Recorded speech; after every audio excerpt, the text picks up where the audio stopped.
Our old, nearly senile president scheduled a cabinet meeting and then slept through the vast majority of it. While each one of his cabinet members spoke, Donald Trump was sleeping. Marco Rubio, for example. First of all, this is a very talented team, as you've seen, and as you know, because you picked every single one that's on. You deserve to. I like how he nods his head over, pretending like he's actively listening when he's clearly not. First of all, this is a very talented team, as you've seen, and as you know, because you picked every single one that's on. You deserve tremendous credit for doing that. It's an honor to be in this role. It's also an honor to be involved in and be a witness to what I believe is the most transformational year in American foreign policy since the end of the Second World War, at least. Yeah, transformational in the sense that we've tariffed essentially every country except for Russia and North Korea. And we've given Russia so much leeway that they're now drafting a peace plan that is just going to absorb a lot of Ukraine. Really transformational in the wrong direction. Oh, what about the ceasefire between Israel and Gaza that lasted for 48 hours? And it's transformational because for the first time in a long time, we have a president who basically puts America at the forefront of every decision we make in our... No, he does not. He's sleeping through this entire thing. Okay, then Doug Burgum, the Interior Secretary, begins to speak. Donald Trump's active listening skills, not too hot in this either. Been thrilled to be part of the National Park Service, the U.S. Park Police, part of this great effort across a number of us on making D.C. safe and beautiful. This will be the safest and most beautiful capital in the world. We are doing so many things, whether it's hundreds of homeless camps, thousands of... The New York Times wrote about 68 articles when Biden's sleep time, or when there was a rumor that Biden went to sleep at like 7, or that his cutoff time for the day was 6 p.m. Well, Donald Trump's cutoff time seems to be 1:39 p.m. The commander-in-chief of the United States has to tap out of his duties, is not sharp, present, or coherent, which actually leads you to wonder, who's running the country? Is it Stephen Miller? I mean, Donald Trump, for example, when he was asked on Air Force One, who pardoned this person? And when he was asked about Hegseth's boat strikes, he said to both, he doesn't know anything about it. About the strikes and the controversy around Secretary of Defense Pete Hegseth. I don't know anything about it. He said he did not say that, and I believe him. So he doesn't know anything about that. And then a few seconds later, he's asked about a different scenario. You've made so clear how you want to keep drugs out of the U.S. Right. Can you explain more about why you would pardon a notorious drug trafficker? Well, I don't know who you're talking about. Which Juan one? Orlando Hernandez. Well, I was asked by Honduras, many of the people of Honduras. So this guy's just easily manipulated. I was told by people that he should be pardoned. I don't really know who you're talking about. This is the guy who's falling asleep as RFK then speaks. Listen, RFK speaks, and Donald Trump... If you lived in New Jersey and you moved to Oregon and you got injured, you went to a hospital, you would have to spend maybe 45 minutes filling out forms on a clipboard because your doctors there could not get your healthcare records. They couldn't get your blood type. I mean, I love this. I love how he's shaking his head as if he's listening. 45 minutes filling out forms on a clipboard. You're not listening, bro. The next cabinet meeting, Trump is going to have like open eyes drawn on.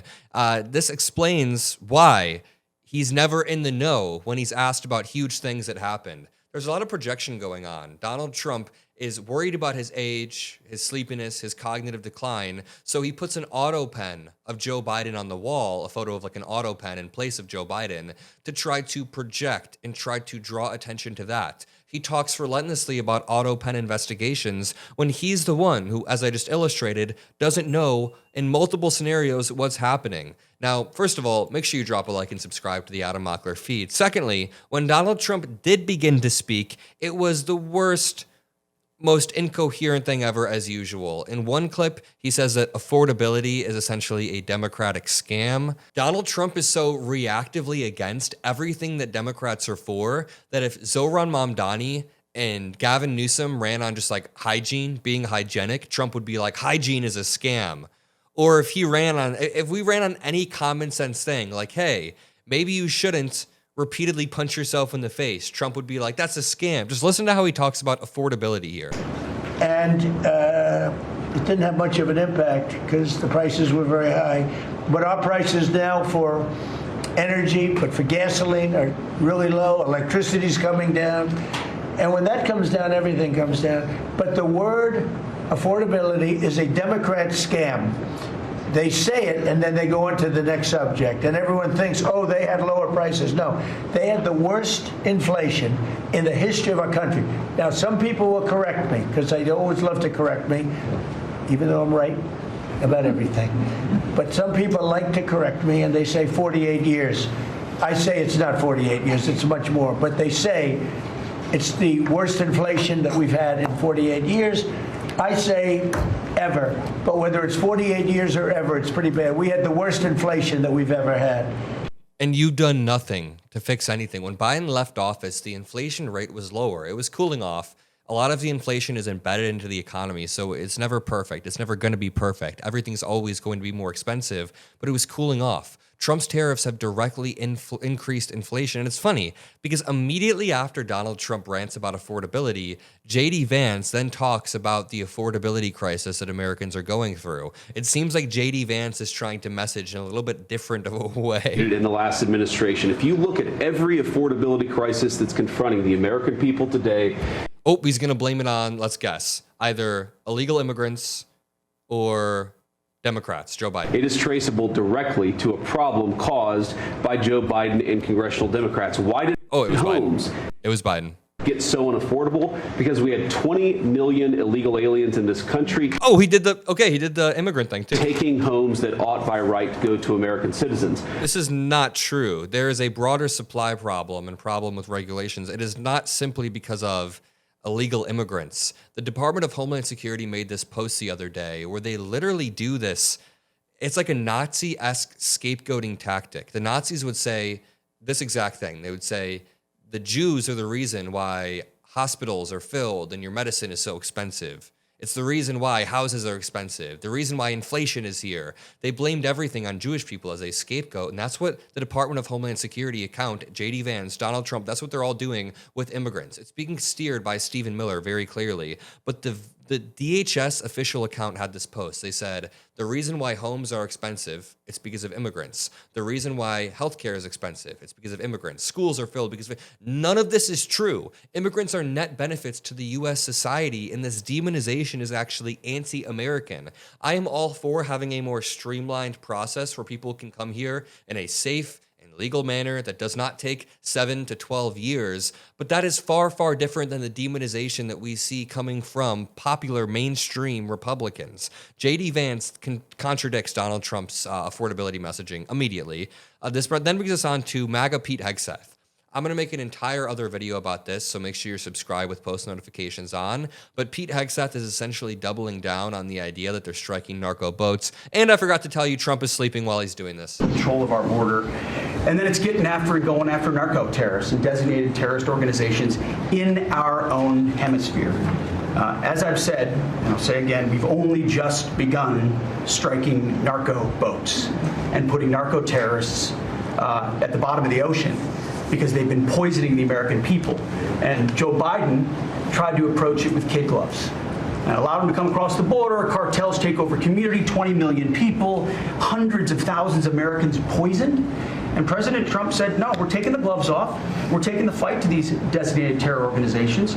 And it's exactly what we're doing. So we're stopping the drugs, we're striking the boats, we're defeating narco terrorists, and we're standing. And you may say one thing, that drugs coming in through the sea by sea are down 91%. And I don't know who the 9% is. I'm not sure either, sir. But down 91% by sea. Donald Trump then pardoned the former Honduran president 2 days ago who smuggled 500 tons, not pounds, tons of cocaine into the United States, which far outweighs any drug traffic. And also, the drugs don't come primarily from Venezuela. That is not even how they come through. Pete Hegseth then blames admirals beneath him on this double strike. So just to run you up to speed, there were 2 survivors clinging onto a boat after the military struck this drug boat. Pete Hegseth had a command to, kill everybody, kill all of them. So they then struck it a second time and killed those survivors, which is inherently very likely a war crime under international law. You can't kill non-combatants who are not armed, who are clinging on for their lives, who are very, very injured. It is just a war crime. Pete Hegseth, after denying this happened and having Trump deny this happened, then said, actually, an admiral beneath me ordered it. And then he keeps doing this thing where he's like, I'll make another video about this, but he's like, we stand with whatever the admiral did. He's like, I don't know what the admiral did, but we stand with him. We stand with his decisions, And I will just end by saying, as President Trump always has our back, we always have the back of our commanders who are making decisions in difficult situations, and we do in this case and all these strikes. They're making judgment calls and ensuring that they defend the American people. They've done the right things. We'll keep doing that, and we have their backs, Mr. President. Good job. Thank you very much. Good job. Was he even listening? Was Trump sleeping during this one? Dude, he's sleeping during all of this. I was going to say I can't believe it. I can believe it, but the fact that it's like the emperor has no clothes. It's one of those moments. He is sleeping, right? And his entire cabinet just keeps going and lying and churning out the propaganda. And we have to sit here debunking this over and over and over, because if we don't, the MAGA propaganda machine and Elon Musk and everybody will get millions of views on this. I mean, I'm sure Elon Musk has already reposted this cabinet meeting, boosted all of this propaganda. We are here to debunk it. So drop a like, subscribe. I'll see you all in the next one. Peace out.